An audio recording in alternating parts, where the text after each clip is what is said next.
Hello? Oh, Jordan, yeah, you alright, man? Yeah, nah, chilling, bro. How you doing? Got another lecture in psychology, yeah? Yeah, changing the world, yeah, just non-stop work. I get you, bro. I get the life. Yeah, so what you saying? You want to get a coffee later? Yeah, let's do it, man. We can have another chat. Oh, no stress, no stress. Yeah, bro, how's the kids doing, bro?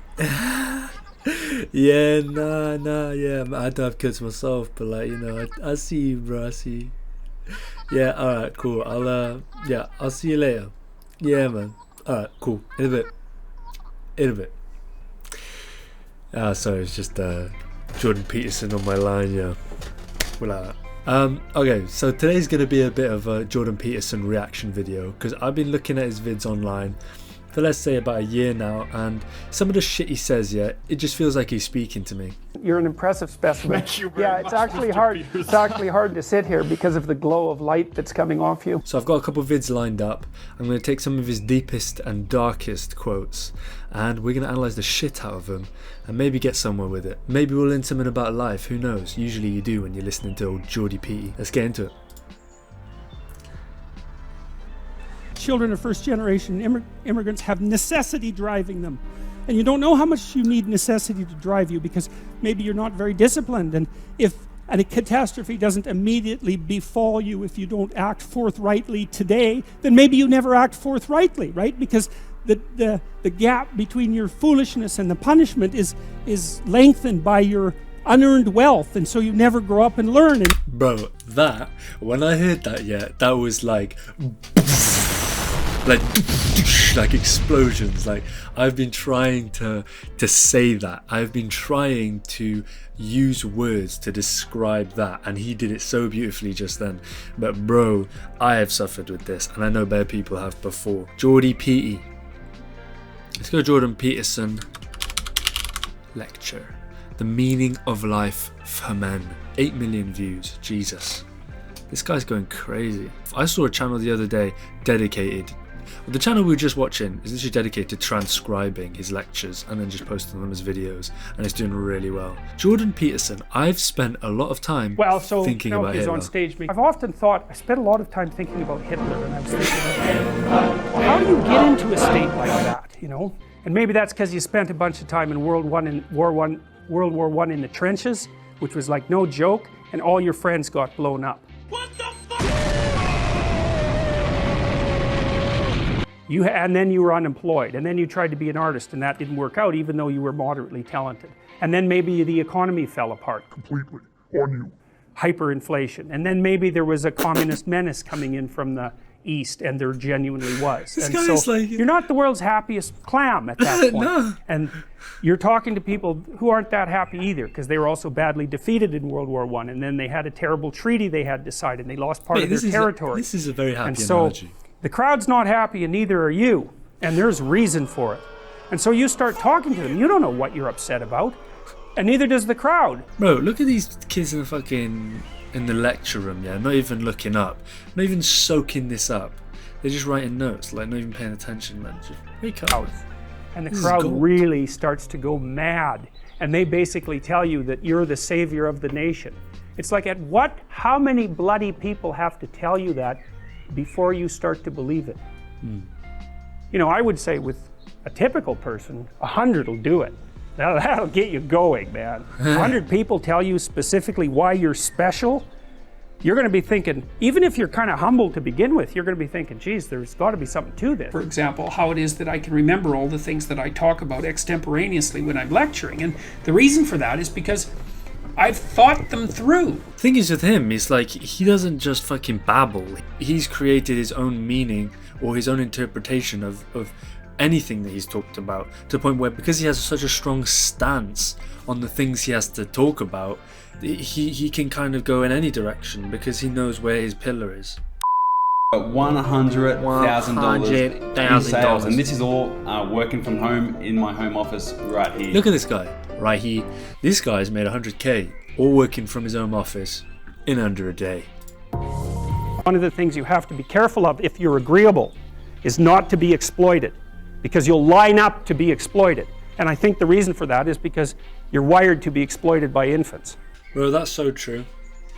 If you're agreeable, like, or if you're someone who's more caring or giving, people literally like they line up to take your cookies, fam. Like you got a plate of cookies in your hand, you giving them away. Like people are just gonna line up to take them, take them with a smile on their face, shaft in your ass, and they won't give a fuck about it. People are literally just not that nice. Like most people are in it for themselves. He's right. One of them is they often come because they're too agreeable. And so what they get is so-called assertiveness training, although it's not exactly assertiveness that's being trained. What it is the ability to learn how to negotiate on your own behalf, right? Because lots of times there are things you have to talk about. Because bro, I love this guy because the thing is he talks about shit, and then I'm just thinking of people I know in my head who are like that, and then it's like oh shit, I could go talk to my friend, you know, Daryl about the fact that, you know, he doesn't fucking step up for himself. not gonna go. Look, I'm not judging, but that is 7 videos now you've watched. A kid who's disagreeable, socialized, that person can be quite the creature, you know, because they're very forward moving in their nature and very difficult to stop. And if your child's a horrible little monster because you're afraid of disciplining them or you don't know how to do that properly, then what they're going to do is they're going to experience nothing but rejection from other children and false smiles from other parents and adults. That's fucking peak if you actually think about it, and so true. See, no one ever tells you this sort of shit, bro. We need psychologists running the world, man. Jordan Peterson, stand up! To a world where every single face that they see is either hostile or lying. Oh, and that's not something that's going bro, to be... That's actually so peak. Like, there are kids out there who are just difficult, do you know what I mean? Obviously had shit times at home, obviously just weren't taught things, like basic things. And then you look back, and me looking back, like even in primary school, I remember there were specific kids who just had tough times, just getting people to like him and talking, and then that actually just translates into later life. In 12 minutes he taught me how to develop, choose partner, raise kids.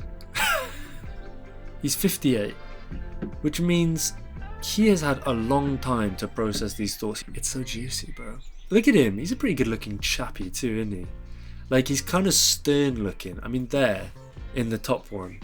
I do stand by my original statement, though, that there's a brand of more radical feminism that insists that our culture is best characterized as an oppressive patriarchy, and I think that, first of all, that's an appalling sociological doctrine, and I think it has very negative psychological effects, and they won't be limited to men, because look at all the women are so serious in this, bro, and he's like, the words he's using is just fucking crushing him, like. What do you mean no one says that? The term exists. No, they... How is that a straw man? Well, where did the term come from? It's a phrase that's used. He's just fucking attacked her, bro, because she's just stepped out a line. Don't do that with the 3-decade-long psychologist. Forms of masculinity. So I don't see in what way at all that it's a straw. Okay, I'm just going to pause that argument for a second and go to Catherine McGregor. And the thing is it's funny because it's like she says some bullshit. He comes back with, like, you know, some actual piece of content, and then she just goes, oh, we'll agree to this. I'm the oldest person on this panel bar you, Tony, and in my lifetime I've... So, what, does that give you credibility? Jordan Peterson's like, that don't give you any fucking credibility, bitch. I'm fucking nigga. I've seen, rolling institutional crises through the NATO and the United Nations and so on is framed globally in the area that I can talk about with some authority. We're seeing a dissolving, and it's been washing through the American system since 1980 with the Reagan Democrats, the fraying of the New Deal coalition. That was a bit of a long-winded way of just saying the end. Jordan's analysis, thing. But the problem... Oh, he didn't even reply to that. Watching Jordan Peterson debate with an average person is like watching a NASA supercomputer debate with a fridge magnet. Bro, can we look back at this? Inevitably mean is that as women adopt more masculine roles, look at him. It's like he's trying to explain it to her nicely, and she's like a stubborn teenager. I'm gonna end that here. I hope you enjoyed watching a few little clips of, you know, Jordan Peterson spreading some knowledge with me, and I might have been a little bit out of focus that whole time, but who gives a shit? it was nice. Thank you for coming and chilling with me and watching this video. I hope you enjoyed. Please like and subscribe, hit the bell notification so you know when I get uploaded next. And in the meantime, take it easy, bro, and just have a nice time. I'll see you in a bit. Peace.